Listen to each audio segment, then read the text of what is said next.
ओम नमो भगवते वासुदेवाय। ओम नमो भगवते वासुदेवाय। ओम नमो भगवते वासुदेवाय।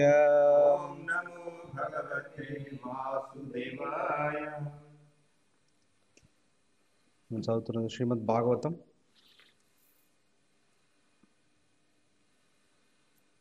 29వ అధ్యాయం. తెలుగులో ఏముంది బాబు టైటిల్? కపిల భగవాన్ నుంచి భక్తి యోగ వివరణ. కపిల భగవాన్ నుంచి భక్తి యోగ వివరణ. ఇంతకుముందు భక్తి యోగ అనుష్ఠానం.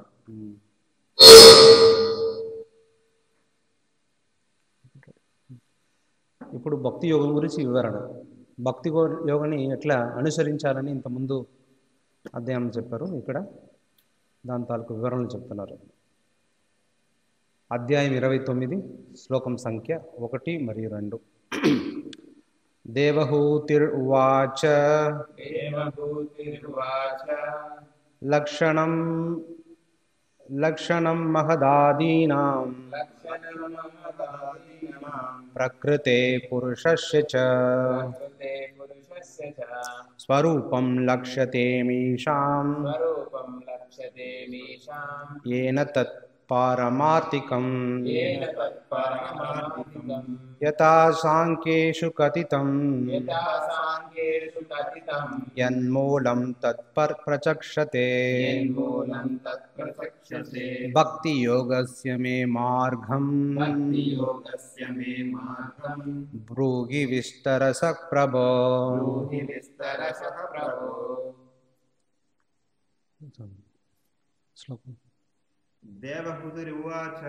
देवहूतिर्वाच लक्षणं महदादीनां प्रकृते पुरुषस्य च स्वरूपं लक्ष्यतेमीषां येन तत्पारमार्थिकं यथा सांख्येषु कथितं यन्मूलं तत्प्रचक्षते भक्ति योगस्य मे मार्गं ब्रूहि विस्तरस प्रभो. लक्षणं महदादीनं देवहूतिर्वाच लक्षणं महदादीनं प्रकृते पुरुषस्य च स्वरूपं लक्ष्यतेमीषां येन तत्परमार्थिकं यथा सांख्येषु कथितं यन्मूलं तत्प्रचक्षते भक्ति योगस्य मे मार्गं ब्रूहि विस्तरस प्रभो.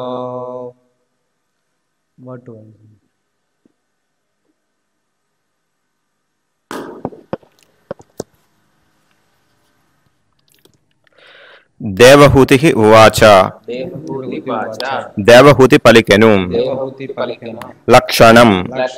లక్షణములు మహత్ ఆదీనాం మహత్తత్వము మొదలగువాని ప్రకృతి యొక్క పురుషుని యొక్క చ మరియు స్వరూపము లక్ష్యతే వర్ణించబడినది ఆమీషాం యవ్వాని యొక్క ఏన వానిచే తత్పారమార్థికం వాటి నిజ స్వభావము యథా వలే సాంఖ్యేషు సాంఖ్యతత్వమునందు కథితం వర్ణించబడినది యత్ యవ్వాని మూలం చరమలక్ష్యము తత్ అది ప్రచక్షతే వారు పిలుతురు భక్తి యోగస్య భక్తి యోగమును మే నాకు మార్గం పథమును బ్రూహి దయతో వివరింపుము విస్తరసః సవిస్తరముగా ప్రభో ఓ కపిల దేవ. దేవహూతి ఇట్లు ప్రశ్నించెను, హే ప్రభు, మహదాదులు యొక్కయు పురుషుని యొక్కయు లక్షణములను సాంఖ్యతత్వానుసారము సహేతుకముగా నీవు వివరించితివి. ఇక సమస్త తత్వ సిద్ధాంతముల మూలమగు భక్తి యోగ పథమును ఇప్పుడు వర్ణించుమని నేను అర్థించుచున్నాను. భాష్యము. ఈ 29వ అధ్యాయమున భక్తి యోగ మహిమ విస్తృతముగా వివరింపబడినది. బద్ధ జీవునిపై కాలప్రభావం సైతము వర్ణింపబడినది.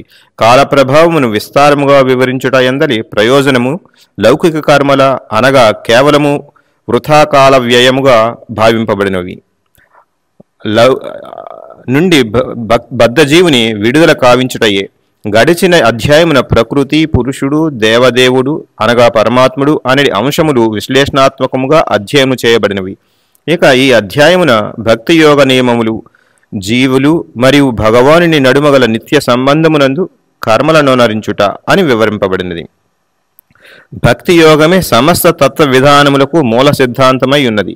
భగవానుని భక్తి యోగమునందు లక్షితము కానట్టి తత్వమంతయు కేవలము మానసిక కల్పనమే. అలాగుననే తాత్విక ఆధారము లేనట్టి భక్తి దాదాపు భావావేశమే కాగలదు. జనులలో 2 తరగతుల వారు కలరు. ఒక తరగతి వారు తమను తాము విద్వాంసులమని తలుచుచు కేవలము మానసిక కల్పనయందు ధ్యానమందు నిలిపి ఎందురు.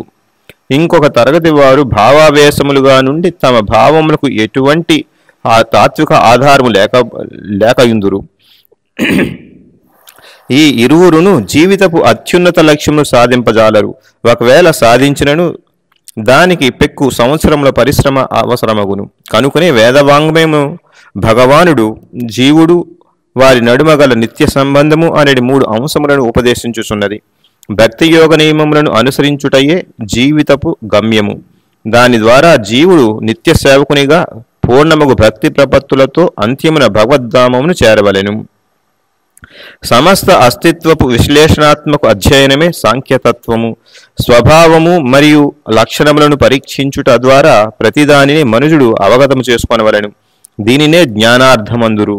కానీ జీవితపు గమ్యమును లేక జ్ఞానార్థనపు మూల సిద్ధాంతమును అనగా భక్తియోగమును చేరకుండుగా కేవలము జ్ఞానమును బడియుటయే ఎవ్వడునూ చేయరాదు. భక్తి యోగమును త్యజించి విషయముల యథార్థ స్వభావపు విశ్లేషణాత్మక అధ్యయనముందే తలమునకలైనచో కలిగడి ఫలితము పూర్తిగా శూన్యమే. అటువంటి కార్యము ఓకదంపుడు వంటిదని శ్రీమద్భాగవతమునందు తెలుపబడినది. ధాన్యము తీసివేసిన తర్వాత ఓకని దంచుటలో ఎటువంటి ప్రయోజనము లేదు. కనుక ప్రకృతి, జీవుడు, పరమాత్ముడు అనే అంశముల శాస్త్రోక్తముగు అధ్యయనము ద్వారా శ్రీకృష్ణ భగవానుని భక్తి యోగమనడి మూల సిద్ధాంతమును మనుజుడు అవగతము చేసుకొనవలెను. Hare Krishna.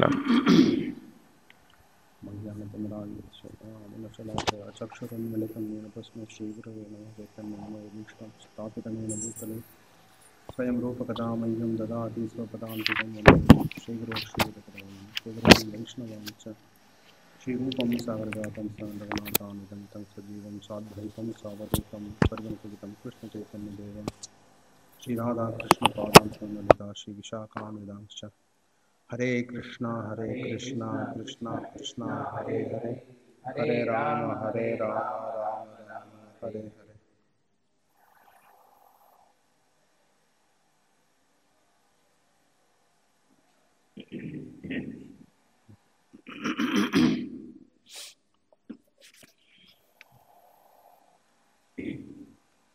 Explanation of devotional service by Lord Kapila. భక్తి మార్గం గురించి వివరణ. కపిల దేవుణ్ణి వివరించమని దేవహూతి ఇక్కడ అడుగుతున్నారు. మొదటి ప్రశ్నలో వచ్చేసింది, భక్తి యోగస్య మే మార్గం భృగి విస్తరస ప్రభో.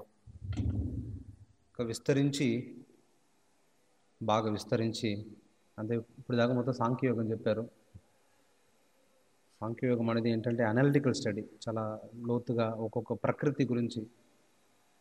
ఇక్కడ కూడా వచ్చింది ప్రకృతి ఒక లక్షణం, ప్రకృతి పురుషస్య స్వరూప లక్ష్యతే మిషాం, వాటి లక్షణము స్వభావము వీటి గురించి నా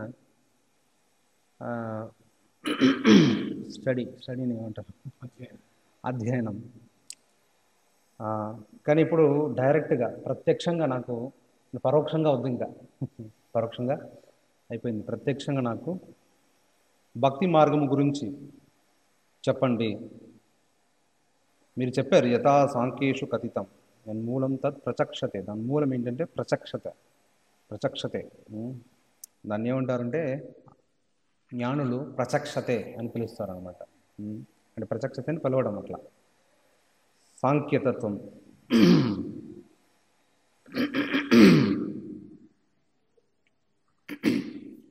కానీ దాని మూలం ఏమిటి? సాంఖ్యతత్వం ఒక మూలము ఈ భౌతిక శక్తి యొక్క విశ్లేషణ, అర్థం చేసుకోవడం.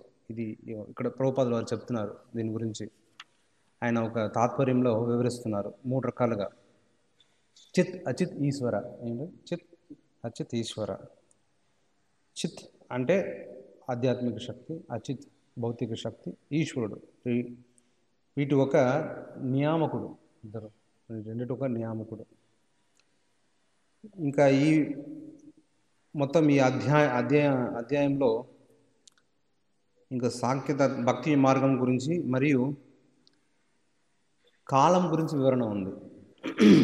ఏ రకంగా అంటే కాలం అనేది భక్తి మార్గాన్ని లేకపోతే దాన్ని ప్రభావం చేయగలదు.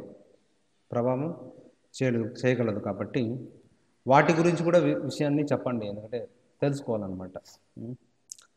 కాబట్టి ఇక్కడ అడుగుతున్నారు ఆ విషయాన్ని, ఎందుకంటే ప్రభుపాద రాస్తున్నారు. The purpose of elaborately describing influence of time is to detach the condition soul from his material activities.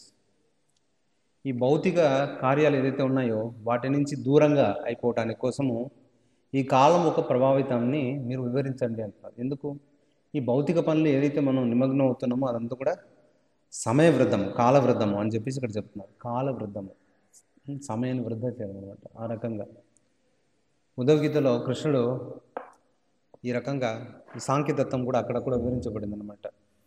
అక్కడ ఉద్ధవుడు ప్రశ్న ఏంటంటే అడుగుతారనమాట, అన్ని మహతత్వమే కదా, అన్ని మహత్వం మధ్య నుంచి వచ్చింది, ఎందుకు వేరే వేరే పేరు ఇవ్వబడింది దీనికి అంటారు.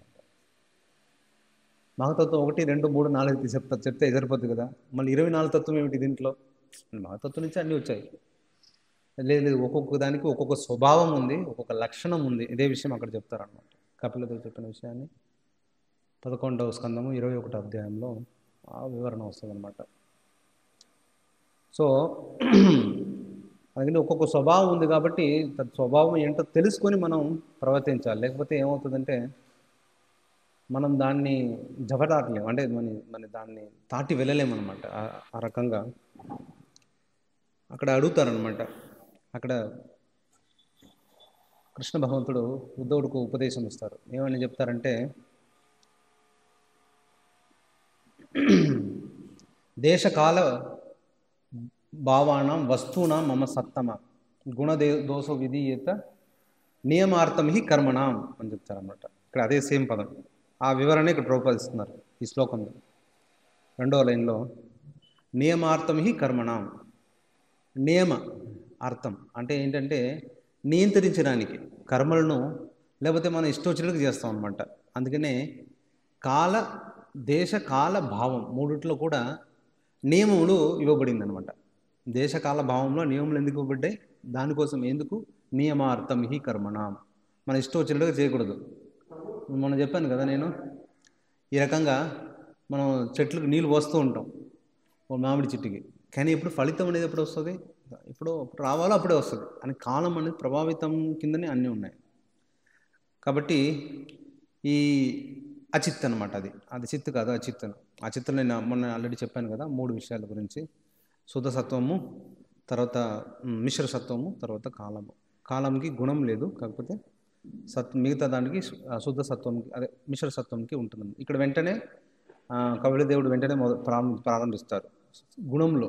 భక్తి అనేది సత్వ తమ రజోగుణంలో ఎట్లా ఉంటుంది అని చెప్పేసి వివరించడం, లేకపోతే సత్వ తమో రజోగుణాల్లో భక్తులు ఎట్లా ఉంటుంది అంటే ఈ భక్తి గురించి, సార్ ఇక్కడ భక్తి గురించి వివరిస్తారనమాట. ఈ 3 రకాల భక్తి ఎలా ఉంటుందని చెప్పి చెప్పడం మొదలు పెడతారనమాట. తర్వాత కాలము, ఎందుకంటే ఇవి రెండింటిని మీరు స్థాపించకుండా మీ సుత్త సత్వానికి వెళ్ళలేరనమాట. అది కూడా శాస్త్రం చెప్తుంది. ముందు మిశ్ర సత్వము, తర్వాత కాలము, రెండు గురించి వివరణ భక్తి మార్గంలో ఖచ్చితంగా తెలుసుకోవాలి. కాబట్టి ఇక్కడ ఆ 2 ప్రశ్నలు అడగబడింది అనమాట. సో నియమార్థం హి కర్మణం దేశ కాలాది భావానం అక్కడ. సో కాలం చేత ప్రభావితం అవుతుంది. కాలం చేత ఏ రకంగా ప్రభావితం అవ్వచ్చు భక్తి అనేది? మన భగవద్గీత ఎక్కడ కనిపిస్తుంది శ్లోకము, కాలం చేత మనకు భక్తి అనేది ప్రభావితం అవుతుందని చెప్పేసి అని చూస్తే మనం శ్లోకం కనిపిస్తుంది అనమాట. కర్మకి కాలకి ఉన్న సంబంధం, కర్మణ్యేవాది కారస్తే, కర్మని చేయటానికి అధికారం ఏదైతే ఉందో ఆ అధికారము మనకి ఎప్పుడు లభిస్తుంది, లేకపోతే మనకి అధికారం మాత్రమే ఉంది కానీ ఇంకొన్నిటికి అధికారం లేదు అనే విషయం చెప్తున్నారు. అది చూస్తుంటే మనకి ఇక్కడ అర్థమవుతుంది అనమాట.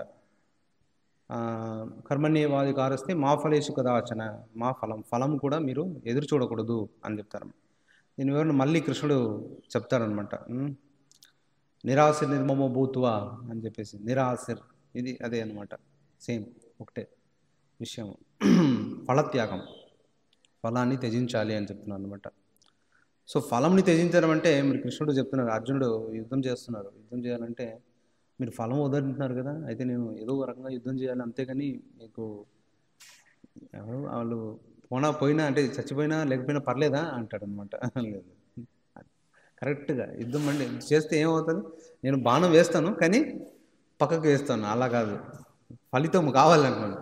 మరి ఫలితం కావాలంటున్నారు ఇక్కడ. ఫలితము అనేది ఆ రకంగా, ఈ ఫలితం అనేది ఏమిటి, ఫలితం ఎందుకు మనకు, ఫలితం అనేది దేని కాలంతో సంబంధం ఏముంది, కర్మకి కాలంకి సంబంధం ఏముంది, దీని ప్రభావితం ఏమిటి, కాలం ఒక ప్రభావితం, కర్మ ఇది ఏంటంటే ఫలము, మనం అపేక్ష అనేది ఉంటుంది అనమాట. అపేక్ష, ఆశ ఉంటుంది. అంటే మనము ఈ ఫలితం రావాలి అని చెప్పేసి ఆశ ఎప్పుడు ఉంటుంది మనకి, భవిష్యత్ కాలంలో ఎప్పుడైతే మనకు ఉన్నాయో అవి ఆశలు మనకి ఇస్తాయి అనమాట, ఈ భవిష్యత్తు అనేది కదా. సో ఆ రకంగా కాలం అనేది కర్మని నియంత్రిస్తుంది అనమాట, లేకపోతే ప్రభావితం చేస్తుంది, నియంత్రించింది కాదు ప్రభావితం చేస్తుంది పూర్తిగా. దాని ఒక నియంత్రణలో ఉంటుందన్నమాట ఈ కర్మ అనేది. కాబట్టి మనం ఫలితం ఎప్పుడైతే కోరుకుంటున్నామో అప్పుడు మనం కాల ప్రభావంలో ఉన్నామని అర్థం. భక్తులకి కాల ప్రభావం ఎలా ఉంటుంది, కాలభైరవ, ఇవాళ శివరాత్రి కాలభైరవ ఆ రూపంలో ఉన్నాం. కానీ మన భక్తులకు అలా కాదనమాట. కాలం అనేది ఇక్కడ, ఈ కాలం అనేది ఏంటంటే మనకి ఇక్కడ మనం ఒక స్థానాన్ని, మన స్వరూపాన్ని, లేకపోతే మన లక్షణాన్ని అనిత్యం చేస్తుంది. యాక్చువల్లీ మన సంబంధం భగవంతుడితో నిత్యమైన సంబంధం, అనిత్యం. కానీ కాలం ఏం చేస్తుంది, అనిత్యంగా మార్చేస్తుంది. కాలం ఒక ప్రభావితం మీద, కర్మ మీద పడుతుంది. అప్పుడు మనం చేసే పనులకి ఏంటంటే మనం ఈ శరీరాన్ని మనం ఉంచుకోలేకపోతున్నాం కదా. ఈ శరీరం మనం ఎక్కువ కాలం మనం ఉంచుకోలేము. శుద్ధ భక్తులకి వీలవుతుంది కానీ మనకి సాధ్యం కాదు. ఇంకా బద్ధస్థితిలో ఉన్న వాళ్ళకి ఇది సాధ్యం కాదు. కానీ ఆధ్యాత్మిక లోకంలో నిత్యంగా ఇదే శరీరం అలా ఉంటుంది, అలా సేవలో నిమగ్నమై ఉంటారనమాట. కానీ కాలం అనేది అనిత్యంగా మారుస్తుంది అనమాట. అది దాని ఒక ప్రభావితం అనేది. ఇక్కడ మనం ఈ ఫలం గురించి మాట్లాడుకున్నాం. ఈ ఫలము ఎప్పుడైతే మనం ఆశిస్తున్నామో అప్పుడు కాలం ఒక ప్రభావితం మనం వస్తాం అనమాట. మనం చూడవచ్చు భాగవతంలో రంతిదేవుడు ఏం చేశాడు, ఆయన కూడా అపేక్ష ఉందన్నమాట. ఉపవాసం ఉంటున్నాడు. ఉపవాసం అయిపోయిన తర్వాత ఏదో ఫలము, ఏదో ఆహారము, నీరు తాగడం అన్నీ ఉంటాయి. అది ఆశిస్తున్నాడు. అంటే ఆశిస్తున్నాం అంటే ఆయన ఏం ఆశించట్లేదు కానీ ఉంటుంది కదా. ఇంకా ఉపవాసం ఉండిన తర్వాత ఇంకేం చేస్తాం, ఉపవాసాన్ని మనం పూర్తిగా పారణ చేస్తాం అనమాట. కానీ అక్కడ పారణ చేయడానికి ఆయనకి అవకాశం లేకుండా పోయింది. ఏమైంది మీకు కథ తెలుసు, రంతిదేవుడు కథ తెలుసు, భాగవతం చదువుతున్నారు కాబట్టి డైరెక్ట్గా నేను కథ మొత్తం చెప్పట్లేదు. కానీ ఏమైంది, ఆయనకి ఒక్కొక్కళ్ళు వచ్చారు అనమాట, అన్నీ ఒక్కొక్కటి తీసుకెళ్ళిపోతున్నారు తిన్నది, ఇంకేం లేదనమాట. కానీ ఈయనకి ఏమైంది, ఇప్పుడు ఆయన తినేసి తాగేసి ఉంటే ఏమయ్యేది, కాస్త ఆకలి తీరేది కదా, ఉన్న ఆకలి. ఇప్పుడు అదే అపేక్షన, అదే కోరుకున్నదా, అదే భౌతిక, అదే ఆధ్యాత్మిక ఆసన లేదు. ఆయనకి ఆకలి దప్పిక నుంచి దూరం అయిపోయాడు. చూడండి. ఉమ్, ఇది ఇది ఒక ఫలం. ఈ ఫలాన్ని మనం కోరుకోవచ్చు. ఈ ఫలం వద్దని కాదు, ఈ ఆకలి దప్పిక నుంచి మనం దూరం కావాలి. ఉమ్, అది మనం కోరికగా ఉండాలి. కానీ అంతేగాని మళ్ళీ ఇంకా ఇంకా ఇంకా ఏదో ఒకటి, ఈ శరీరం కాకపోతే ఇంక పెద్ద శరీరము, ఈ ఆహారం కాకపోతే ఇంకొక ఆహారము అని అనుకోవడము అది ఉపయోగం లేదు. అది కాలముఖ ప్రభావితం. కర్మనేది వారికి వస్తే వారు కర్మనేవాది కారస్తే మా ఫలేషు కథాచన మా ఫల హేతుర్భూర్. ఫలహేతువు ఏమిటి? మనం ఈ ఫలాన్ని హేతువు అంటే కారణము నేనే అని అనుకోవడం అనమాట. అని దీన్ని కృష్ణుడు వివరిస్తున్నాడు. నిరాశ నిర్మమ అంటే మమత్వం అంటే ఇది నాది, నా ద్వారానే ఫలము వచ్చింది అని అనుకోవడం అనమాట. అర్థమైంది కదా? నా ద్వారానే ఈ ఫలితం అనేది వచ్చింది అని చెప్పడం. ఇదేమిటి అని చూస్తే కాలముఖ ప్రభావితమే. మళ్ళీ ఇదేమిటి? భూతకాలముఖ ప్రభావితం. భూతకాలం, భవిష్యత్తు చూస్తాం మనం. భూతకాలముఖ ప్రభావితము కర్మ మీద ఉంటుంది. ఏ రకంగా ఉంటుంది?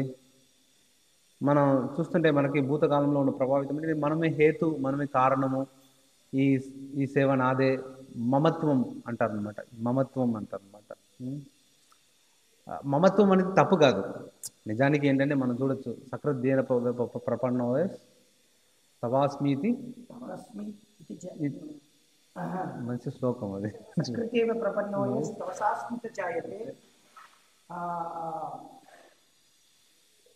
వ్రతం మమ, అది మాత్రమే గుర్తుంది నాకు. మంచి శ్లోకము. తవ ఆస్మి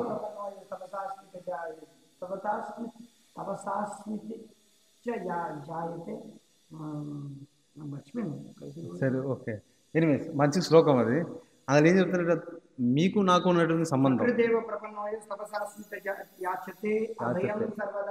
తస్మై వ్రతం మమ.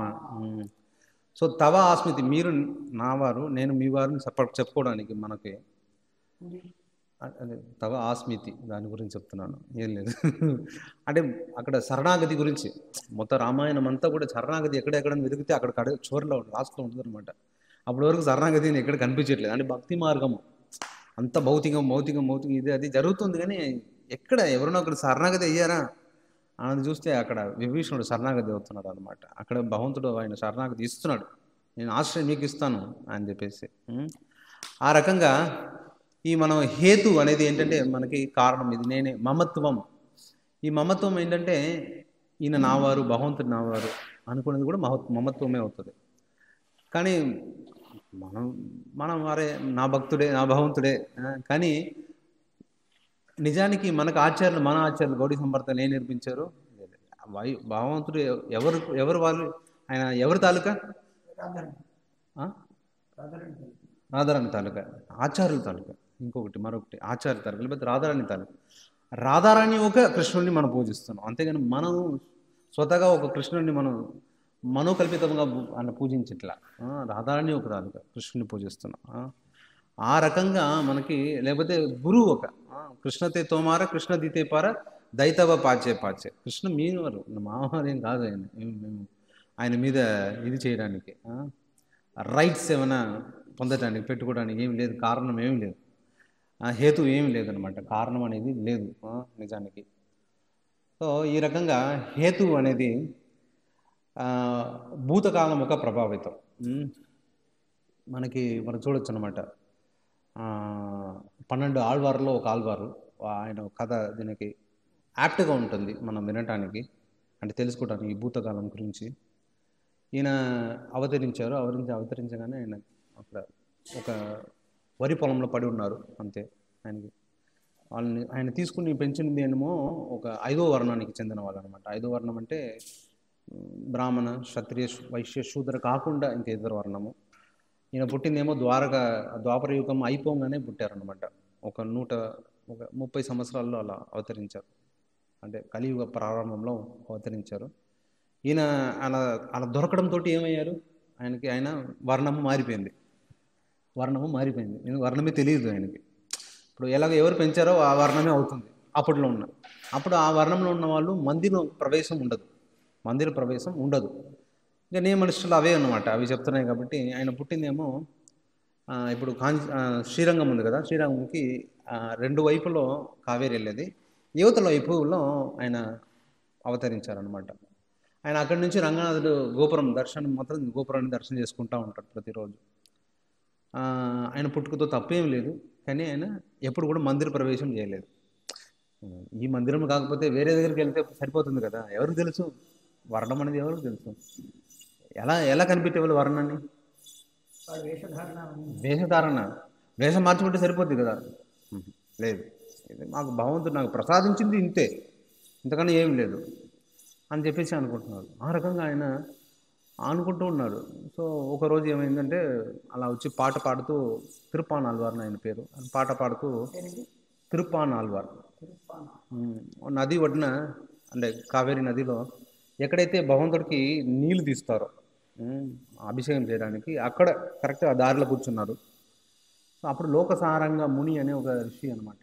ఈ ఋషి, ఈయన ముని అని చెప్పబడింది ఎందుకంటే ఈయనకి చాలా శక్తులు ఉండేవి అనమాట, శక్తి సామర్థ్యాలు, యోగ సిద్ధిలు అన్నీ కూడా ఉండేవి అనమాట. అలాంటి ఒక వ్యక్తి ఆయన ప్రథమ పూజారి మందిరంలో, రంగనాథుడి మందిరంలో ఆయన వస్తున్నారు. వచ్చేసి చూస్తున్నారు, ఈయన ఉన్నాడు పాట పాడుకుంటూ కూర్చున్నాడు, నిమగ్నమై, పూర్తిగా నిమగ్నమైపోయి భగవంతుని మీద పాట పాడుకుంటూ కూర్చున్నాడు. ఈయనకేమో పిలుస్తున్నాడు, పలకట్లేదు. ఆయన పలకట్లేదప్పుడు కూర్చున్న రాయి తీసి ఇలా విసిరేస్తున్నాడు. విషయంగానే పడిపోయి ఇక్కడ రక్తం వస్తుంది. రక్తం చూడగానే ఏదో తప్పు జరిగిందని అర్థమైంది ఆయనకి. మనం రక్తం జరిగితే ఏం చెప్తాం వెంటనే, ఎమర్జెన్సీ, నన్ను తీసుకెళ్ళి హాస్పిటల్లో చేర్పించండి, అది చేయండి, ఇది చేయండి అని నానా రకాల గోల పెడతాం. కానీ తప్పు జరిగింది, ఏం జరిగింది అని చూస్తున్నారు. అక్కడ లోకసారంగముని కనిపిస్తున్నారు. ఓ వెంటనే సరే నేను తప్పు చేశాను అర్థమైపోయింది ఆయనకి.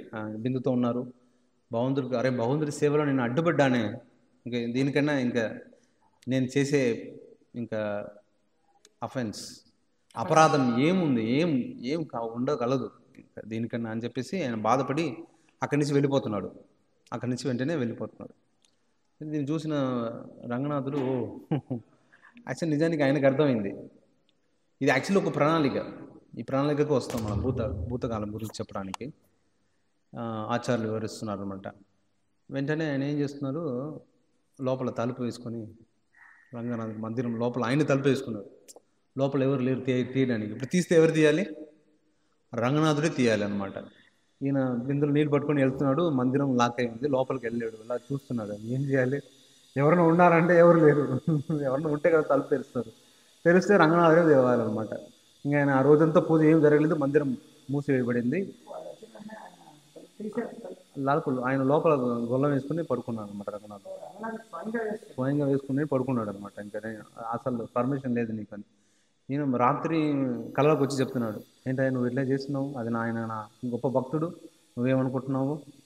యాక్చువల్ నిజానికి నేను ఆయన్ని చూడడానికే నేను ఇవన్నీ ప్రణాళిక నేను వేసాను, అంటే హేతు కారణం ఆయన కాదు. మరి ఆయన నేను పిలుస్తానండి, పలకలేదండి, అది నీ తప్పు కాదు, అది నా తప్పు అంటున్నాడు. నీ తప్పు ఏమిటి అంటే, ఆయన నా స్మరణలో ఉన్నాడు, నేను ఆయన స్మరణలో ఉన్నాను. తప్ప ఆస్మితి, మీరు ఒక్కొక్కరు మేము ఇద్దరు స్మరించుకుంటూ కూర్చున్నాం, అందుకని నేను మర్చిపోయాను.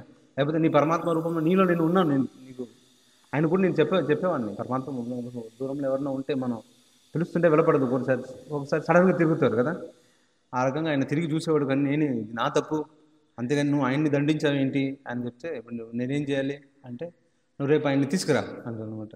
ఎట్లా తీసుకొస్తాను, ఆయన లోపలికి రాలేడు కదా, అందుకే నేను చెప్తాను. ఆయన కూడా అదే అంటాడు, నేను లోపలికి రాలేను కదా అంటాడు. నువ్వు మోసుకుంటారా అంటాడు అనమాట. యోగి వాహన అంటారనమాట. యోగి ఆయన మోస్తున్నాడు అనమాట. అది ఒక వాహనం ఉందన్నమాట, యోగి వాహన అని చెప్పేసి. ఆయన కూర్చిపెట్టి నీ వీపు మీద లోపలికి, పాదాలు కదా పడకూడదు, లోపలికి రాని పర్లేదు అంటాడు అనమాట. ఈయన మోసుకొస్తారనమాట. మరుసటి రోజున తీసుకొచ్చిన ఆయన బాబు గురించి పాడతారనమాట. ఇక్కడ కారణం ఏమైందంటే, కారణము 50 ఏళ్ళ నుంచి తిరుప్పానాల్వారు బయట నుంచి చూస్తున్నారు కానీ లోపలికి వెళ్ళట్లా. కానీ నేను ఎట్లా చూడాలని చెప్పేసి ఈయన నన్ను చూస్తున్నాడు, గోపురాన్ని చూస్తున్నాను, నేను ఆయన చూడాలి కదా, నేను చూస్తానని చెప్పి రంగనాథుడు ఒక కోరిక అనమాట. మీకు అర్థమైంది హేతు. సో ఆ రకంగా మనకి ఇవ్వబడిన ఏదైతే స్థాయి ఉందో దాని ప్రకారం మనం ప్రవర్తిస్తే సరిపోతుంది. దానికన్నా ఇంకా అధికారం అనేది ఇంకా ఎక్కువ ఆశించకూడదు. అప్పుడు ఆశిస్తే ఏమవుతుంది, మనకు భగవంతుడి యొక్క కృప అనేది దొరకదు అనమాట. ఒకవేళ కనుక మనకు ఆ రకంగానే ఉంటే ఏమవుతుంది, భగవంతుడు మన గురించి ఆలోచన, ఇతన్ని నేను, అందుకని భక్తివేదాంత సరస్వతి చెప్తారనమాట, do such things that Krishna wants to see you. ఆయన చూడాలనుకోవాలి, నువ్వు చూడాలని అనుకోవడం కాదు అని చెప్తారనమాట. ఇది భూతకాలం ఒక ప్రభావితం అనమాట. మనం కోరుకోవచ్చు కానీ హేతు కారణం యోగి సేమ్. తర్వాత ఇంకా రాసి నిర్మమ భూత్వ యుద్ధస్థ విగత జరగ, యుద్ధం చేయాలి అని చెప్తున్నారు అనమాట. ఇక్కడ కూడా అంతే. కర్మణ్యవాధికారస్య మాఫలేషు కదాచన మాఫల హేతుర్భుర్ మాతే సంగు అశ్వకర్మణి సంగోస్త్వ కర్మని. అంటే నేను యుద్ధం చేయకుండా నేను ఉండకూడదు. అంటే ఇదేంటి, దాన్ని ప్రాతకాలం ఏమంటారు దాన్ని, ఇప్పుడు ప్రజెంట్ని తెలుగులో వర్తమానం, ఈ వర్తమాన కాలంలో అనమాట. అది యుద్ధం చేయాల్సిందే నువ్వు. నేను లేదు తప్పుకుంటాను, కొన్నిసార్లు మన సేవలు ఇది సెట్ అవ్వట్లేదు, మనకి సరే వదిలేస్తాను, నేను ఇది చేయట్లేదు, అలా కాదు, నువ్వు చేయాల్సిందే చచ్చినట్టు అని. ఈ వర్తమాన కాలం అనమాట. ఈ వర్తమాన కాలం ఒక ప్రభావితం కూడా కర్మ మీద ఉంటుంది, మనం చేసే చేష్టల మీద ఉంటుంది. ఎలా ఉంటుంది అని చూస్తే, ఒక బ్రాహ్మణుడు శాస్త్రంలో ఉండేవాడు అనమాట. అతను స్నానం చేయడానికి వెళ్ళాడు, నదిలోకి వెళ్తున్నాడు, నదిలో స్నానం చేస్తున్నాడు. స్నానం చేసేసి ఆయన చూస్తే మధ్యలో ఒక దాన్ని స్కార్పియన్ తేలు అంటారు కదా, తేలు పడిపోయింది. దాన్ని తీసుకుంటున్నాడు, అది కుడుతుంది, మళ్ళీ పడేస్తున్నాడు, మళ్ళీ తీసుకొస్తున్నాడు, మళ్ళీ ఇలా చాలాసార్లు జరిగింది. ఎన్నోసార్లు నాకు తెలియదు, చాలాసార్లు జరిగింది. దాన్ని తీసుకొచ్చేసి బయట వదిలేస్తున్నాడు. మరి దీన్ని చూసిన మరొక బ్రాహ్మణుడు అడుగుతున్నాడు, నువ్వేంటయ్యా, అది కుడుతుంది కదా, మరి ఎందుకు నువ్వు అది తీసుకున్నావు, వదిలేయచ్చు కదా. కాదు, అది దాని స్వభావం. మరి నాకంటూ ఒక స్వభావం ఉంది కదా, ఆ స్వభావం ఏమిటి, నేను బ్రాహ్మణ్ణి, నేను రక్షించాలి, ఆ జీవుని అట్లా వదిలేస్తాం కదా, రక్షించాలి నేను, అది నా స్వభావం. అది కుడుతుంది, అది దాని స్వభావం అది చేస్తుంది. నా స్వభావం నాకు దీంట్లో తేడా ఎక్కడ వచ్చింది, వృద్ధమేమి లేదు, కరెక్ట్గా ఇది అంతే. సో ఈ రకంగా మీద అర్థమైంది కదా, ఇది వర్తమాన కాలంలో చెప్పబడింది అనమాట. ఈ రకంగా ఎప్పుడైతే మనకి ఇచ్చినటువంటి అధికారం లోపల మనం ఎప్పుడైతే సేవ అనేది చేస్తున్నామో, ఇది భక్తి యొక్క వివరణ అనమాట. దీన్ని ఇప్పుడు తెలియజేస్తారు వారు, ఇంకా రాబోయే శ్లోకాల్లో మనకు ముందుగా దీన్ని వివరిస్తారనమాట. ఒక్కొక్క గుణంలో ఎట్లా ఉంటుంది భక్తి అనేది. కానీ దాని ఒక ప్రభావితము ప్రకృతి వల్ల ఉంటుంది మొదటిగా, తర్వాత కాలం వల్ల ఉంటుంది. రెండు ప్రశ్న ఇక్కడ అడగబడింది ఈ మొదటి శ్లోకంలో, మొదటి మరియు రెండో శ్లోకంలో. ప్రకృతి మరియు కాలం వల్ల ఈ భక్తి మీద, భక్తి అంటే చేష్టలు, సారం అనేది భక్తి, లేకపోతే అది కర్మ కింద వస్తుంది నిజానికి. బాగా శాస్త్రంలో అంటే భగవద్గీతలో టాపిక్ అయితే కర్మ కింద వస్తుంది, కానీ సారం అనేది భక్తి అనమాట. దాని మూలంగా ఎట్లా నియంత్రించబడుతుంది అని చెప్పేసి చెప్తున్నారనమాట. అవన్నీ వివరిస్తారనమాట. సో ఈ భక్తి యోగం లేకుండా ఇతర ఇంకా ఏదైతే యోగ మార్గంలో ఉన్నాయో ఇవన్నీ కూడా యాక్చువల్లీ ఇది చూస్తే ఇది ఒక అస్తిత్వం లాగా. ఒక పెద్ద ఒక బిల్డింగ్ ఉంది, దానికి ఒక బేస్మెంట్ అనేది ఎలా ఒక ఆస్తిక్యం అంటారు దీన్ని, ఆస్తిక్యం. బేస్మెంట్ అనేది ఫౌండేషన్, అది ఉండాలన్నమాట. అది లేకుండా మీరు బిల్డింగ్ పునాతి, అది లేకుండా మీరేం కట్టలేరు. పునాతి లేకుండా మీరు ఏం కట్టినా ఎలా కట్టలేమన్నమాట. ఆ రకంగా భక్తి అనేది పునాది అనమాట. ఇది లేకుండా ఇంకా ఏ తత్వమైనా సరే, ఇదే అన్ని తత్వానికి మూలము, సారము, ఇది అల్టిమేట్ ఇదే అనమాట. భక్తి లేనిదే ఉపయోగం లేదు. కాబట్టి లేకపోతే ఏమవుతుంది, అంతా కూడా మెంటల్ స్పెక్యులేషన్ అవుతుంది, మనోకల్పితం అవుతుంది అనమాట. అందులో ఇక్కడ ప్రభుపాదులు 2 రకాల మనుషుల గురించి చెప్తున్నారు. ఒకటి ఏంటి, ఒకళ్ళు ఏమో తత్వాన్ని వివరించేవాళ్ళు, వాళ్ళు ఏంటంటే కొన్నిసార్లు అటు మనోకల్పితానికి వెళ్ళిపోతారు, మరీ ఉత్త తత్వం ఫిలాసఫీ అని పట్టుకుంటే అక్కడికి వెళ్ళిపోతారు అనమాట. కానీ కొంతమంది ఏంటంటే సెంటిమెంటల్గా ఉంటారు, వాళ్ళకి అర్థం కాదు. కానీ కొన్నిసార్లు ఏంటంటే భావోద్వేగం. సో ఒక భక్తుడు ఇట్లాగే వాళ్ళ గురుకులంలో ఉన్నాడు, వాళ్ళ అబ్బాయికి ఏదో జరిగిపోయింది, మొత్తం కృష్ణ చైతన్యాన్ని వదిలేసి వెళ్ళిపోయాడు. ఆ రకంగా చూడండి, సెంటిమెంట్గా మనం ఉంటున్నాం అనమాట. యాక్చువల్లీ నిజానికి అవన్నీ జరుగుతుంది, అతని కర్మ ప్రకారం జరిగి ఉండొచ్చు, అతనికి ఎన్నో సమస్యలు ఉండొచ్చు, ఆ గుణాలన్నీ కూడా అది పోవటానికి ఏదో ఒక కారణం అవుతుంది, అదొక దానికి ఒక మందు అవుతుంది. ఓకే, ఇప్పుడు మనం మందులు వేసుకుంటే ఏమవుతుంది, పుండు మీద మందు వేసుకుంటున్నాం, దానికి అయిపోతుంది అనమాట. అక్కడ ఏదో ఒక చిన్న సమస్య ఉంది కాబట్టి మనం వేస్తున్నాం. కానీ దీనికి ప్రేమాంజన చురిత భక్తి విలోచన అని మనం ప్రేమ ఆంజనం వేస్తున్నాం అనుకోండి. ప్రేమ అంజనం అంటే అక్కడ ఏమిటి, అక్కడ అది అందాన్ని పెంచడానికి, అదేదో మందు కాదనమాట. ఇక్కడ ఏదో పుండు అయ్యింది దాని మీద మందు వేస్తే అది ఆ పుండు పోతుంది అనేది కాదనమాట. ప్రేమాంజనం అంటే మనలో ఆ అందాన్ని పెంచుకోవడానికి, అక్కడ ఏమి కొరత లేదనమాట. ఏదో చిన్న సమస్య ఉంది, ఇప్పుడు మనం ఉంటుంది కదా, మనం ఆమలం అంటాం అనమాట. ఆ మలం అంటే మలని లేకుండా చేయడం అంటే ఏమిటి, ఇంతకుముందు ఏదో ఒక మలం ఉంది దాంట్లో, మనం మళ్ళీ ఉతుకుతుంటే అది నిర్మలం అంటే నిర్మూలం అవుతుంది, శుభ్రం అవుతుంది, నిర్మూలం అవుతుంది అంటే ఆ మురికి అక్కడ ఉన్నది, ఆ మూలము అది లేకుండా పోతుంది, నిర్మూలం అవుతుంది అంటాం అనమాట. ఆ రకంగా కాదు ఈ పవిత్రం అవ్వడం అంటే భక్తులకి. భగవంతుడు కూడా అలాంటి వ్యక్తి కాదనమాట, నిర్మూలం. సో ఆయనకి ఏంటంటే మనం కూడా ఆ రకంగా ఏంటంటే ఈ ప్రేమాంజలి చూస్తాం అంటే ఏదో మనకి అక్కడ పుండు ఉంది దానికి మందు వేస్తున్నాం ఆ రకంగా కాదు. కానీ జనాలు ఏమని పోల్చుకుంటారు, ఇది అది ఒకటి, ఈ అంజనము ఒకటి, మందుకు వేసే అంజనము ఈ కంటికి వేసే అంజనం ఒకటి కాదు, అది సెంటిమెంట్ అనమాట. ఆ రకంగా పనిచేయదు ఎప్పుడు కూడా మనకి. అలాంటి వాళ్ళకి ఇక్కడ ప్రభుపాద చెప్తున్నారు అనమాట డైరెక్ట్గా, neither of these can achieve the highest goal of life, or if they do it, it will take many years. చాలా ప్రమాదకరమైనది అనమాట. ఆ రకంగా రెండుని మనం ఇటు తత్వం తెలుసుకోకుండా, లేకపోతే ఇటు మన భావోద్వేగం లేకుండా ఉండడము, రెండు కూడా ఏంటంటే మనం రెండింటిని బ్యాలెన్స్ అంటే అర్థం చేసుకోవాలన్నమాట. రెండు ఎందుకు ఏమిటి అని అర్థం చేసుకొని మనం ముందుకు వెళ్ళాలి. అది కేవలం భక్తి మార్గంలో మాత్రమే సాధ్యం అవుతుంది, ఇతర మార్గంలో సాధ్యం కాదు. విషయం అది, ఇతర మార్గంలో అది సాధ్యం కాదు. కర్మ మార్గమైనా సరే, జ్ఞాన మార్గమైనా సరే, ఇంకా అష్టాంగ మార్గమైనా సరే అది సాధ్యం కాదు. అల్టిమేట్లీ అటెండ్ ద భగవంతుని చేరుకోవడమే ఇంకా last. Sankhya philosophy is analytical study of existence, one has to understand everything is examining. So సాంఖ్యయోగంలో ఏంటంటే ప్రతిదీ కూడా ఏంటంటే విశ్లేషణ ద్వారా అర్థం చేసుకుంటారు. దీని ఒక స్వభావం ఏమిటి, స్వరూపం ఏమిటి, లక్షణం ఏమిటి, స్వరూప లక్షణ తత్వం మీద ఆధారపడి జ్ఞానాన్ని పొందుతారనమాట. కానీ ఈ జ్ఞానమే అంతిమం కాదనమాట. కానీ దీన్ని భక్తిగా మార్చుకోగలగాలి. మనం ప్రతి విషయాన్ని కూడా భక్తిగా మార్చుకోవచ్చు కేవలము. కానీ ఎప్పుడు అయితే మనం ఇది భగవంతుడి కోసమే ఈ విషయం చేస్తున్నాము, లేకపోతే చేయబోతున్నాము, దీనికి కారణం కూడా భగవంతుడే. 3 భూత భవిష్య వర్తమాన కాలంలో ఆయనే అన్నీ అని అర్థం చేసుకొని మనం చేయగలిగితే అది భక్తి యోగం అవుతుంది.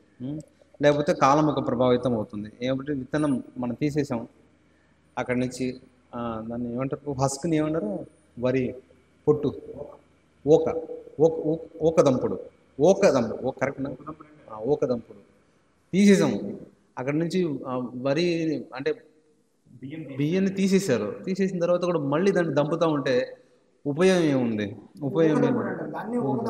దాన్ని మామూలుగా దంపడం ఒకటి ఉంది అనమాట. మామూలుగా దంపడం ఉంది,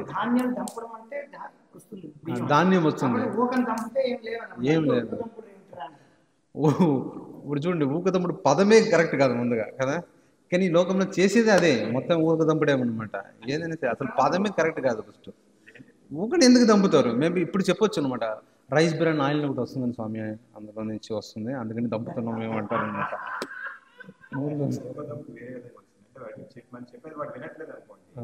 మనం చెప్తూ ఉంటాం వాడు డైరెక్ట్ దాన్ని ఊకదంపడం. యాక్చువల్గా ఊకం దంచే కార్యక్రమం లేదు కాబట్టి నేను చెప్తున్నాను, మీరు వినట్టు. మా 10 సార్లు చెప్తాను, 4 సార్లు చెప్తాను, 2 సార్లు చెప్పినా 2 సార్లు చెప్పినా వినట్లేదు ఊకదంపుడు. కానీ ఇందులో మరొక కారణం ఏదో ఉంది, ఏదో ఒకటి వస్తుంది చూడండి, ఫలితం అంటారేమో తెలియదు. ఇవన్నీ జనాలకి అంత అందుకని శాస్త్రం ఏం చెప్తుందంటే,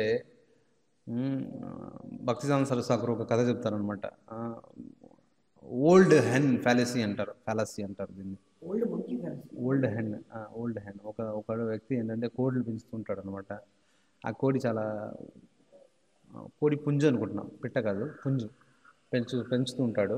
పెంచుతూ ఉంటే అది చాలా కాలం అయిపోతుంది, ఎవడు కొనట్లేదు, మార్కెట్ ప్రతి రోజు వెళ్తున్నాడు, కొనట్లేదు. అప్పుడు ఏం చెప్తాడు, పాత బియ్యానికి విలువ ఎక్కువ, పాత చింతపండుకి విలువ ఎక్కువ, పాత వస్తువులకు విలువ ఎక్కువ ఉంది కదా, ఇది కూడా పాత కోడి, పురాతనమైన కోడి అంటాడు అనమాట. అసలు ఎవడు ఇప్పుడు పురాతనమైన కోడి అంటే ఎవడు కొంటాడు అనమాట, కోడి అంటే ఎవడు కొంటాడు, మీకు అర్థమైంది, కోడి పుంజు అంటాడు అనమాట. అప్పుడు మరొక వ్యక్తి చెప్తాడు అనమాట, నువ్వు అలా చెప్తే పని చేయదు, ఇప్పుడు నవ్వై కొత్తగా ఏదైనా నువ్వు అని చెప్పు అంటారు అనమాట. యాక్చువల్లీ వేదంలో ఉన్నవి పురాతనమైనవి, వేదం లేనిది ఏదైతే ఉందో అదంతా కూడా మోడర్న్ అనమాట. మోడర్న్ అనేది ఏదో ఇప్పుడు ఉందనుకోకండి, మోడర్న్ పూర్వంలో కూడా ఉండేది. ఎందుకు, అది వేదంలో లేకుండా ఏదైనా చెప్తే అవన్నీ కూడా మోడర్నే అవుతుంది, అది లేకపోతే అది ఏన్షియంట్ అవుతుంది, లేకపోతే అది పురాతనమైన. సో ఆ రకంగా, అంతేగాని నాన్ వేదిక్ అనమాట. ఈ నాన్ వేదిక్ విషయాల్లో ఎప్పుడు కూడా ఉండేది. ఇదేమో కొత్తగా ఇప్పుడు మోడర్న్ అంటే మీరు అనుకుంటవచ్చు, మోడర్న్ ఇప్పుడే ఒకటి వచ్చింది, లేదు, మోడర్న్ ముందు కూడా ఉంది. నాన్ వేదిక్ స్టాండర్డ్ అన్నీ కూడా మోడర్నే అనమాట. ఆ రకంగా ఫాలిసీ అనేది చెప్తుంది అనమాట. కానీ జనాలు ఏమనుకుంటారు, ఈ రకంగా కొత్తగా మేము తయారు చేస్తున్నాం కదా అనుకుంటారు అనమాట. దీంతో ఏం ఉపయోగం ఉంది చెప్పండి, ఏం ఉపయోగం ఏమీ లేదు. దాని ద్వారా తర్వాత ముందుగా పూర్వంలో నాన్ లెడెడ్ పెట్రోల్ ఉండేది అనమాట. లెడెడ్ పెట్రోల్, నాన్ లెడెడ్ పెట్రోల్ విన్నారా ఎప్పుడైనా? లెడ్ ఏంటంటే ఒక ఏజెంట్ కింద పనిచేస్తుంది. ఏంటంటే ఇప్పుడు లూబ్రికేషన్ కింద పనిచేస్తుంది అనమాట. ఆయిల్లో లెడ్ కలుపుతారు.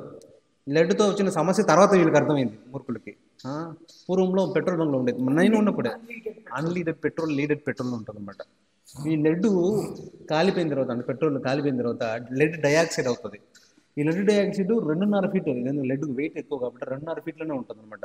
పిల్లలకి అన్ని రోగాలు వచ్చింది, పిల్లలకన్నీ తెలియని రోగాలు, ఏమో అర్థం కావట్లేదు, అన్ని రెస్పిరేటరీ ప్రాబ్లం. ఎందుకు వచ్చిందని తలగోకుంటే వీళ్ళకి అర్థమైంది అనమాట, ఓ లెడ్ డయాక్సైడ్ కిందంతా ఉంది మీరు చూడండి.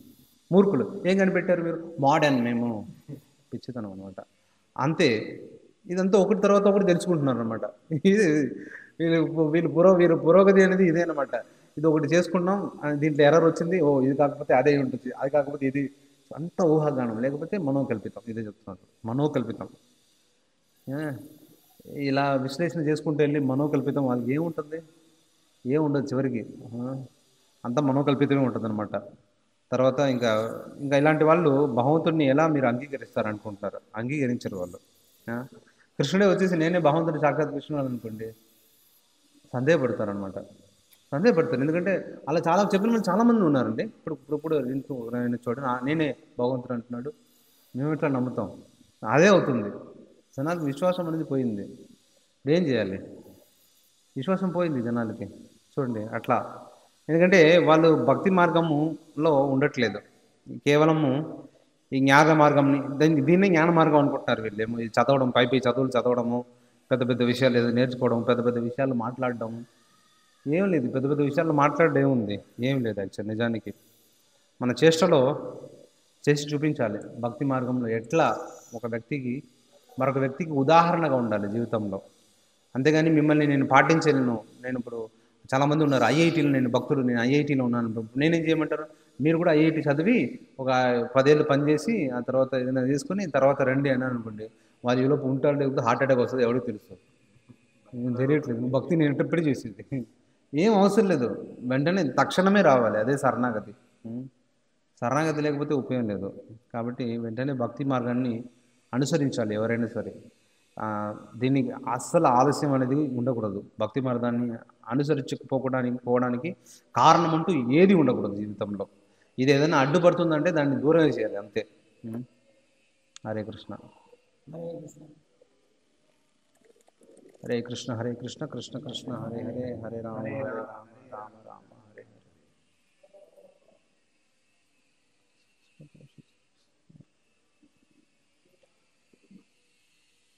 గుజరాత్ శ్రీమద్ భాగవతం की जय, జగద్గురు శిల ప్రభుపాద్ की जय.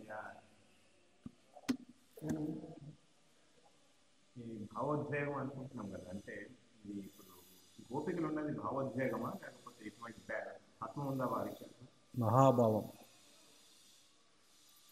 అందులో చాలా భావనలు ఉన్నాయి, ఏమైనా చెప్పాలి. అంటే ఏదైనా ఉదాహరణ చెప్తున్నారు, అంటే తత్వము భావోద్వేగం రెండు కలిసి ఉన్నటువంటి భక్తులు ఎవరు ఉన్నారు, లేకపోతే ఇటువంటి వాళ్ళు ఒక 2 ఎగ్జాంపుల్స్ ఇస్తే మనకి పూర్తిగా అర్థమవుతుంది.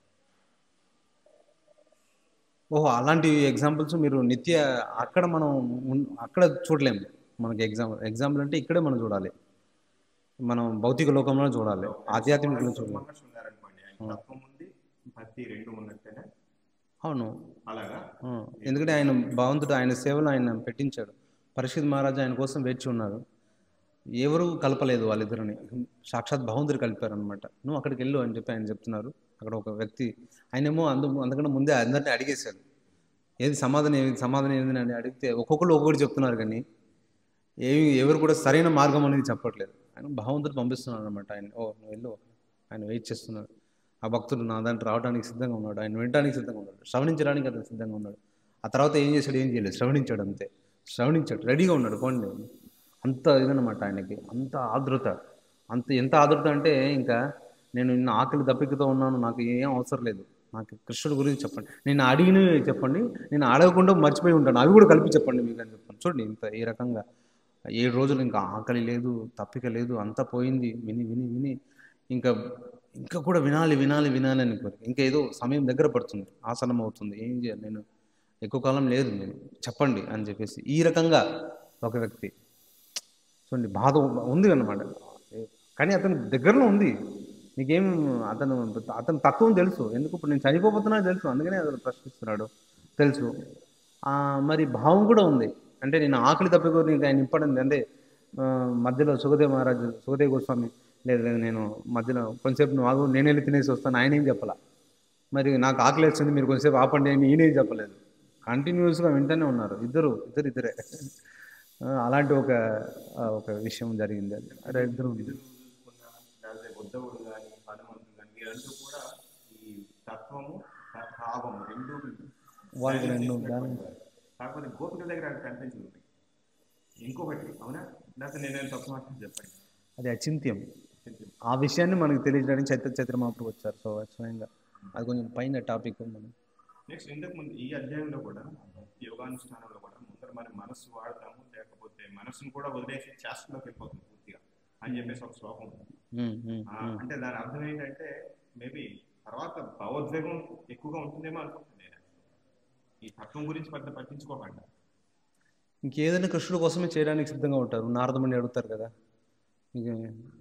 మీ పాదధూళిలు ఇవ్వండి కృష్ణుడికి పెట్టుకుంటే, పాదధూళి చేస్తే ఏమవుతుంది, నరకానికి వెళ్తారు. కానీ ఆయన లేదు, మేము పోయినా పర్లేదు, ఆయనకు పోతే ఆ రకంగా మెచ్యూరిటీ వచ్చేసి కృష్ణుడు కోసమే సర్వం కృష్ణ. ఇప్పుడు ఫర్ ఎగ్జాంపుల్ కుక్ ఉన్నాడు అనుకోండి, కొత్తగా మొదలుపెట్టిన కుక్ అంటే చూసుకుంటాడు, చెక్ లిస్ట్ చూసుకుంటాడు, దాంట్లో ఒక కేజీ ఏదో చేస్తుంటాడు. అదే ఎక్స్పర్ట్ కుక్ అంటే అదేం పక్కన పాడేస్తుంది. అలాగే వీళ్ళకి తత్వం కూడా పక్కన పెట్టేస్తారా, అంటే తత్వంలో మెచ్యూరిటీ వచ్చేసాక పూర్తిగా? నేను అనుకుంటు కాదు, అంటే నాకు నిజానికి మీనింగ్లెస్ క్వశ్చన్ అవ్వచ్చు, దానికి కరెక్ట్గా నాకు తగలట్లేదు. మేబీ నేను అంటే ఇంకొక అర్థం చేసుకోవట్లేదు అనుకుంటున్నా, మెచ్యూర్డ్గా నేను వినట్లేదు ఇంకా. ఆ రకంగా ఉండొచ్చు. అంత సర్వం కృష్ణుడి కోసమే చేయడం, ఇంకా వేరే ఏం లేదు, వేరే ఆలోచనే ఉండదు వాళ్ళకి, ఇంకా కేవలం కృష్ణుడికి మాత్రమే. యశోదనందరూ ఉన్నారనుకోండి, వారి పూర్తి ప్రేమ అంతా కూడా కొడుకు కృష్ణుడు అంతే, తత్వం తెలియదు, భగవంతుడిని కూడా తెలియదు. నిజానికి గోపికల్లో అక్కడ ఉండడం కూడా అందుకే, వాళ్ళు ఉన్నారు, వాళ్ళని ఎట్లయినా సరే వీళ్ళు ఏమైపోతారు అని చెప్పి భావనలో ఆయన ఉంటున్నారు అనమాట. వాళ్ళు త్యజించేసి లోకం వదిలేసి వెళ్ళిపోవడానికి ఎంత సమయం లేదు, అవసరం లేదు వాళ్ళకి, కృష్ణుడు వెళ్ళిపోయాడు. కానీ ఈ రకంగా వాళ్ళ కోసం వీళ్ళ కోసం వాళ్ళు అన్నట్టుగా అయిపోయింది. అందుకే కృష్ణుడికి ఇంకేం అర్థం కాకుండా ఉద్ధవుని పంపిస్తాం, వెళ్ళు ఏదో ఒకటి చెప్పింది విషయాన్ని. కానీ మనకి ఆల్రెడీ తెలుసు ఈ నందయశోదరు పూర్వజన్మలో బాగా ఇటువంటి తత్వం గురించి అని యజ్ఞాలు చేసి లేకపోతే తపస్సు చేసి ఈ కోరని, ఈ గోపికలు కూడా పూర్వకాలం మొదటి మునీశ్వరులని అని తెలుసు. అంటే వాళ్ళ తత్వం అంతా కంప్లీట్ అయిపోయింది, అక్కడికి జ్ఞానం అంతా కంప్లీట్ అయిపోయింది, కేవలం ప్రేమ భక్తి మిగిలింది వాళ్ళకి.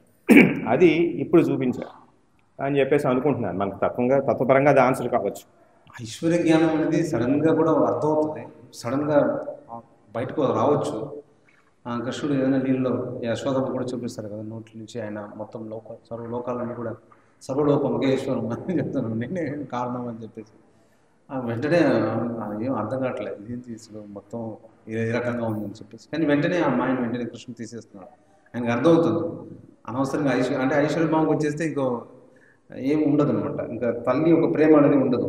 తల్లి కృష్ణుడు నా కొడుకు, యశోదం ఏమనుకుంటుందంటే నేను ఆహారం పెట్టకపోతే కృష్ణుడు అసలు బ్రతికి ఉంటున్నాడేమో అనుకుంటాను. అంత భావన ఉంటుంది, భావన ఉంటుంది అలాగా.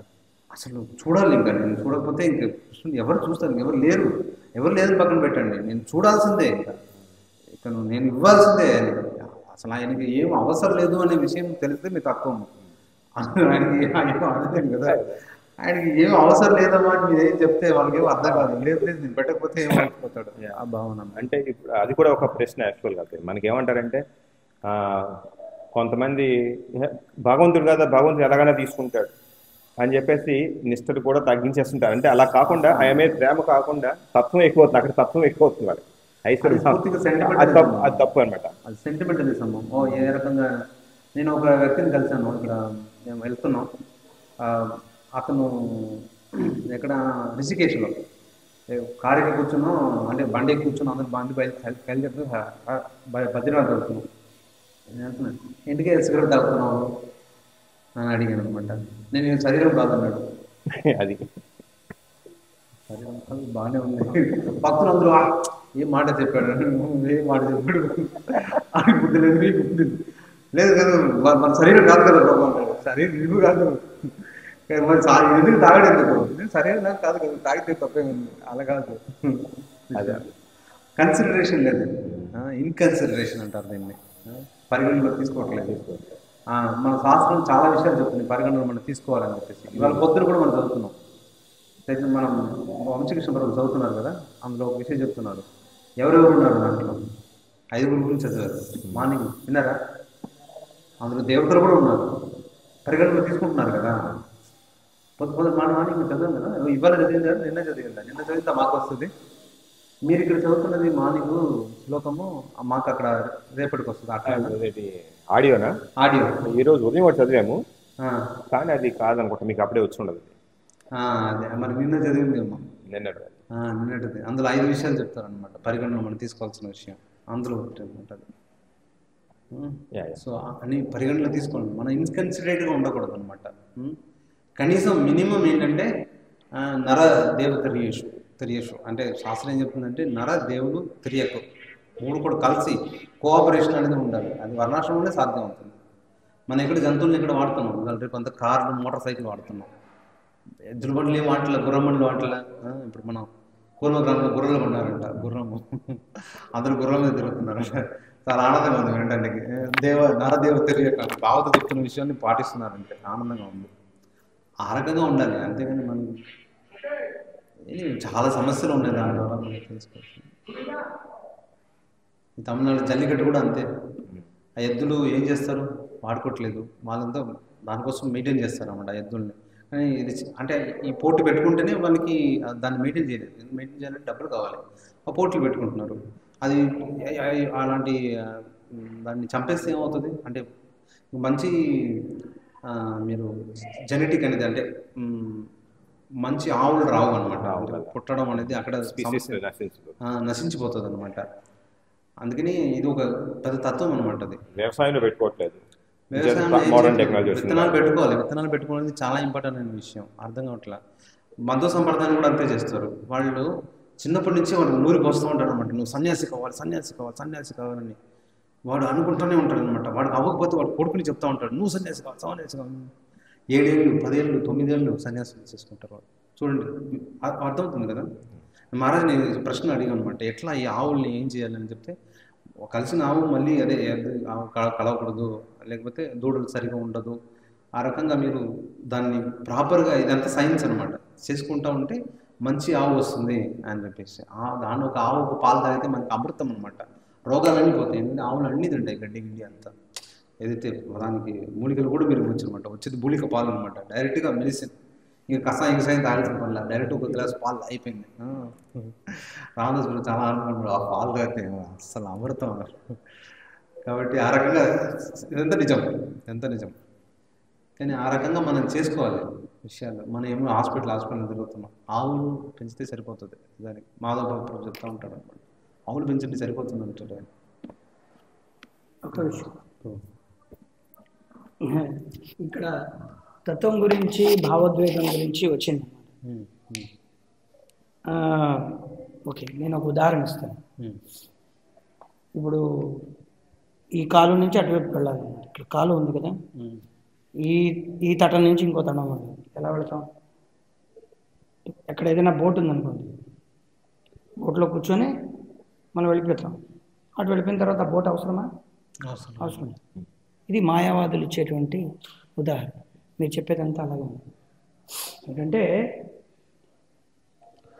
యశోద వీళ్ళందరూ, హనుమంతుడు, మీరు ఉదాహరణలు ఇచ్చారు. వాళ్ళందరూ ఏంటంటే ఇంక తెలిసిపోయింది వాళ్ళకి, ఇంక తత్వంతో పనే ఉంది. అది ఎలా ఉందంటే బోట్ వదిలేసినట్టుగా ఉందన్నమాట. మరి అది కరెక్టా? కరెక్ట్ కాదన్నమాట. సో పాయింట్ ఏంటంటే, ఇప్పుడు మీరు ఇందాక నుంచి మీ ఇద్దరు మాట్లాడుకున్నారు. సి మెయిన్ థింగ్ ఏంటంటే there are various stages of bhakti. First మనం అది మర్చిపోతున్నాం. ఫస్ట్ సాధన భక్తి, దెన్ రాగ భక్తి, దెన్ రాగానుగ భక్తి.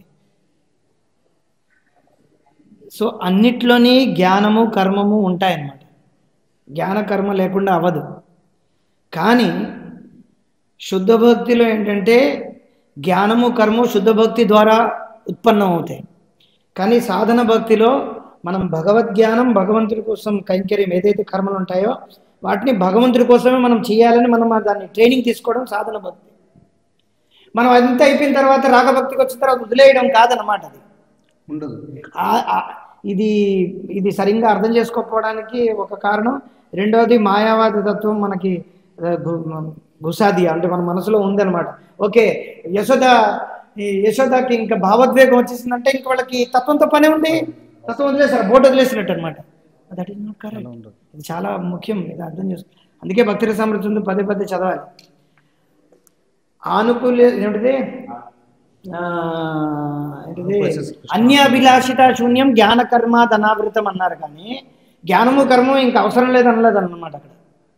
సో అనావృతం ఎప్పుడవుతుందంటే అది శుద్ధ భక్తి, అది ఏ విధమైనటువంటి మోక్షమైనటువంటి జ్ఞానము, తర్వాత ఫ్రుటివ్ మెంటాలిటీ అనగా అక్కడ తాను అనుభవించాలనే ఒక ఈ రెండు లేకుండా ఉండడం అనేది శుద్ధ భక్తి, ఉత్తమ భక్తి అనమాట. కరెక్ట్, నాకు అర్థమైంది. ఇప్పుడు సాధన ఎక్కడుంది? నంద యశోదల దగ్గర సాధన. నేను వినండి, I'm not trying to explain to you more and. So ఎప్పుడైతే మీరు సాధన భక్తి దగ్గర నుంచి మీరు ఎప్పుడైతే రాగానుగ భక్తికి అంటే యాక్చువల్గా మీరు యశోదమ్మ ఏ స్థాయిలో ఉన్నటువంటి భక్తులు, వాళ్ళు పరిపక్వ చెందినటువంటి భక్తులు, వాళ్ళకి సాధన ఉండదు అనమాట. అదే నేను చెప్తున్నాను, సాధన కనిపించట్లేదు వాళ్ళ జీవిత కాలంలో. So I'm trying to explain to you that వాళ్ళ సాధన అక్కర్లేదు, కనిపించదని కాదనమాట. వాళ్ళ యొక్క వాళ్ళు సాధన చేసిన తర్వాత అందులోకి రాలేదు. వాళ్ళు శుద్ధ భక్తులు అనమాట, వాళ్ళు నిత్య సూర్యులు అనమాట. సో మనం ఏమిటంటే మనకి రెండింటికి తేడా ఉంది. మనం ఏంటనుకున్నాం, కృష్ణ ప్రేమ దొరికితే భావోద్వేగం వచ్చిన తర్వాత తత్వం అవన్నీ.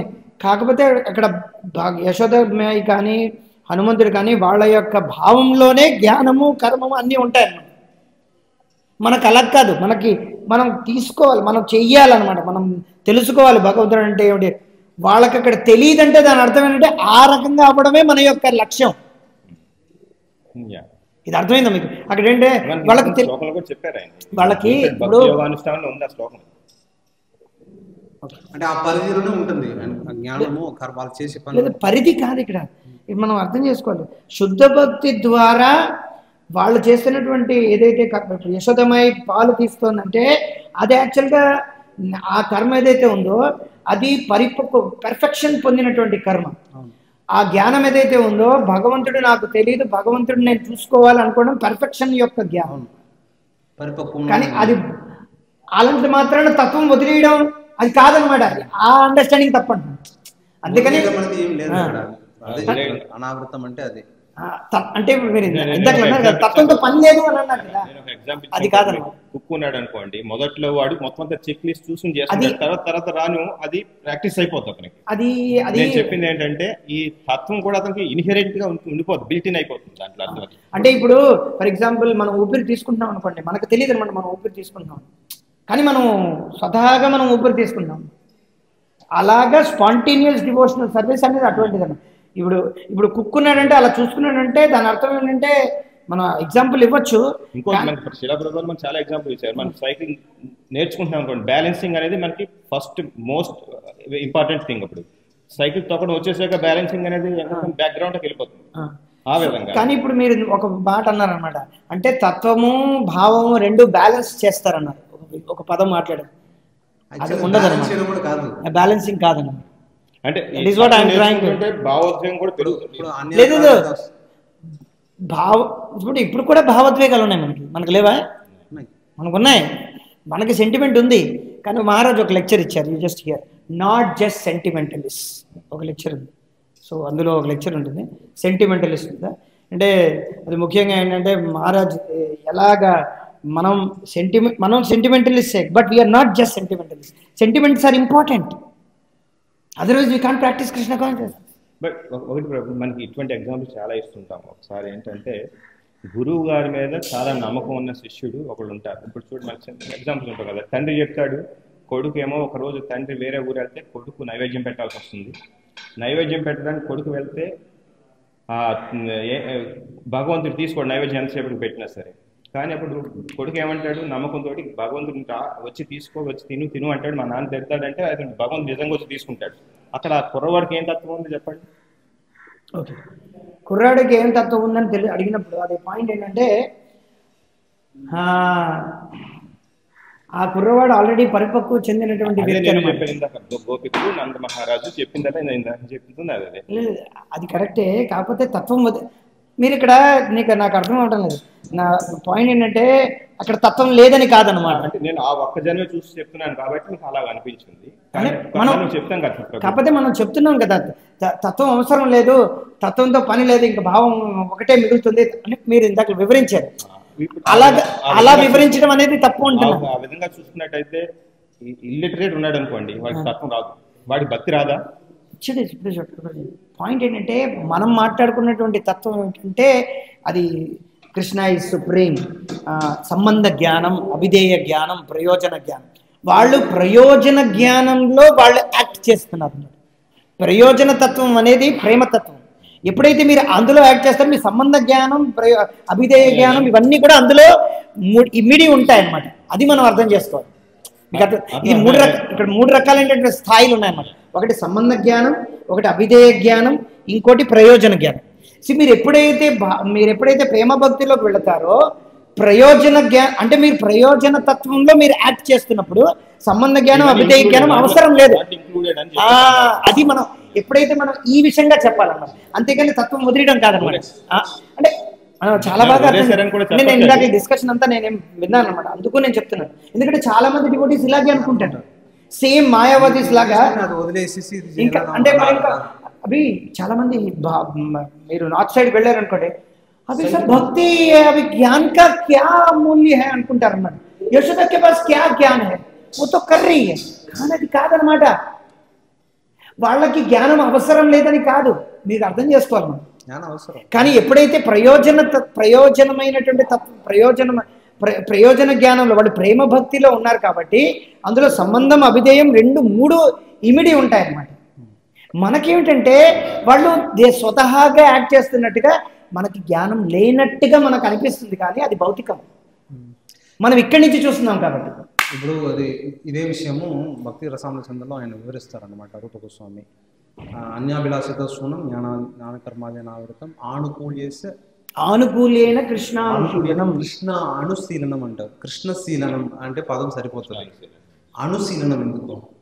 కృష్ణకి భగవంతుడికి ఏది ఇష్టమైతే లేదు అలాంటి భక్తుల్ని ఎప్పుడు కూడా మీకు అర్థమైంది కదా. మనం అనుకుంటున్నాం ప్రభు చెప్తున్నారు కదా, అదే విషయం చెప్తున్నారు. అనుని ఆ పదం అంటే ఎల్లప్పుడూ ఇంకే అదే భావనలో ఉంటారు. మీకు అర్థమైంది కదా. ఇప్పుడు మనం ఏం చేస్తాం యాక్చువల్గా అను అంటే అక్కడ ఏంటంటే ప్రీవియస్ ఆచార్యుల్ని అనుశీలించడం, అది కూడా ఒక అర్థమవుతుంది. ఆల్వేస్ అనమాట. ఇప్పుడు మీరు చేస్తున్న అన్ని కూడా ఏదైతే చేస్తున్నారో అన్ని కూడా ఆను కింద అగ్రికి వస్తుంది అనమాట. కృష్ణుని పాటించాలి. ఎవరిని ఎలా పాటించాలి? మీరు చెప్పినట్టుగా పాటించాలి. ఆ రకంగా మీకు అర్థమైంది కదా. సో ఆ రకంగా మనం అంటే అప్పుడు ఏంటంటే మనం జ్ఞానాన్ని వదిలేయడము ఇలా కర్మని వదిలేయడము అలా ఉండదు అనమాట. వాళ్ళన్నీ చేశారు, ఏదైతే చేస్తారో అవి చేస్తూ ఉంటాం మనం, అంతే. అందుకని ఏం లేదు. ఇప్పుడు దీనిలో ఇంకో సమస్య ఏమిటవుతుందంటే, మనం భక్తి చేస్తున్నాం కదా, ప్రభుపాదుల పుస్తకాలు చదవాల్సిన అవసరం ఏమిటందని కొంతమంది ఆర్గ్యూ చేస్తారు. ఎందుకంటే కొంతమంది ఇంకో రకమైనటువంటి ఆర్గ్యుమెంట్ ఏంటంటే, ఇప్పుడు భక్తి ఫర్ ఎగ్జాంపుల్ గౌరకిషోర్ దాస్ బాబాజీ మహారాజ్ ఉన్నారు, ఆయనకి ఏమీ చదవలేదన్నమాట, ఆయనకి ఏమీ తెలియదు అనమాట, ఆయనకి చదువు కూడా రాదనమాట. మరి భక్తి ఠాకూర్ ఎలా చెప్తున్నారు, మొత్తం ఈ భౌతిక సంసారంలో నా పాండిత్యం అంతా ఆయన యొక్క పాదధూళిలో ఉన్నట్టుగా ఎలా చెప్తున్నారు? దాని అర్థం ఏంటంటే, సో ఆయన ప్రయోజన తత్వంలో ఆయన ఉన్నారనమాట. సో అక్కడ ఆయన జ్ఞానం లేక ఆయన ఏమి భావోద్వేగాలతో ఉండడం కదా, ఆ భావోద్వేగాల్లోనే జ్ఞానము కర్మము అన్నీ ఇమిడి ఉన్నాయన్నమాట. మనం ఏమిటంటే ఇక్కడి నుంచి చూడటం వల్ల, మన సాధన భక్తిలో ఉండడం వల్ల మనకేమిటి అనిపిస్తుంది అంటే, భావోద్వేగాలు వచ్చిన తర్వాత జ్ఞానం అవసరం లేదని మనం ఇక్కడి నుంచి చూస్తున్నాం.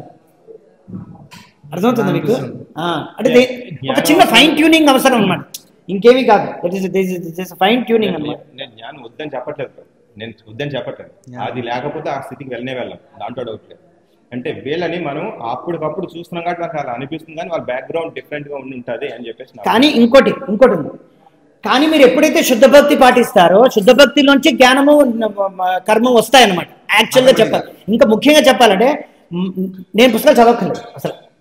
ఎప్పుడైతే నేను శుద్ధ భక్తి అఫెన్స్లెస్గా శుద్ధమైనటువంటి నామాన్ని నేను జపం చేస్తానో అప్పుడు నేను భగవద్గీత భాగవతం చదవాల్సిన అవసరం లేదు. మనం ఎందుకు చదవాల్సి వస్తుంది? మనం శుద్ధనామాన్ని జపం చేయలేకపోతున్నాం కాబట్టి జ్ఞానము కర్మము భగవంతుడి కోసం ఇవన్నీ చేయాలండి. ఎందుకంటే మనం శుద్ధనామాన్ని చేయడం కోసం మనం ఇవన్నీ.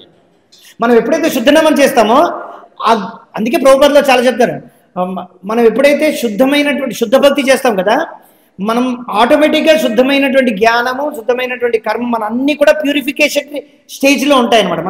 మన పుస్తకాలు చదవాల్సిన అవసరం లేదనమాట.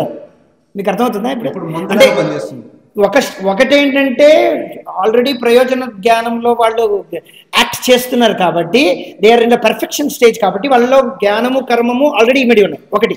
రెండోది ఏమిటంటే, ఎప్పుడైతే మీరు శుద్ధ భక్తిని మీరు ఎగ్జాంపుల్స్ ఇస్తున్నారు కదా, వాళ్ళు శుద్ధ భక్తులు అనమాట. చూడు, ఈ ఇన్స్టెన్సెస్ అన్ని ఎప్పుడు పడితే ఎప్పుడు చిన్నపిల్లల దగ్గర జరగవు. మన ఇంట్లో కూడా ఫర్ ఎగ్జాంపుల్ మన కాంగ్రిగేషన్ ఇళ్లలో కూడా చాలా మంది పిల్లలు వాళ్ళకి తెలియకుండా ఆరతులు ఇస్తారు, అన్నీ చేస్తారు, వాళ్ళు కూడా చేస్తారు. అక్కడ శుద్ధ భక్తి గురించి మాట్లాడటం లేదు, ఇది బద్ధజీవులు అనమాట వీడు. కానీ మన భక్తిరత్నగర్లో కానీ కొన్నిసారి ప్రభుపాదులో ఉదాహరణ ఇస్తారు, వాడు వెళ్ళాడు చూశాడు కానీ భగవంతుడే స్వయం వచ్చాడు. అది శుద్ధ భక్తుని యొక్క ఉదాహరణ అనమాట, అది అందరి వలన కాదు. ఈ రెండిట్లో తేడా అర్థం చేసుకోవాలి. చెప్తున్నారు కదా, పిలుస్తున్నారు తండ్రి అని చెప్పేసి. లేదు, తండ్రి పిలుస్తుంటే రాలేదు, నైవేద్యమే పెట్టాడు.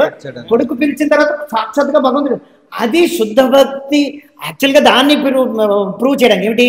శుద్ధ భక్తి ద్వారా మీరు ఇంకా జ్ఞానము కర్మము ఆర్జించాల్సిన అవసరం లేదనమాట.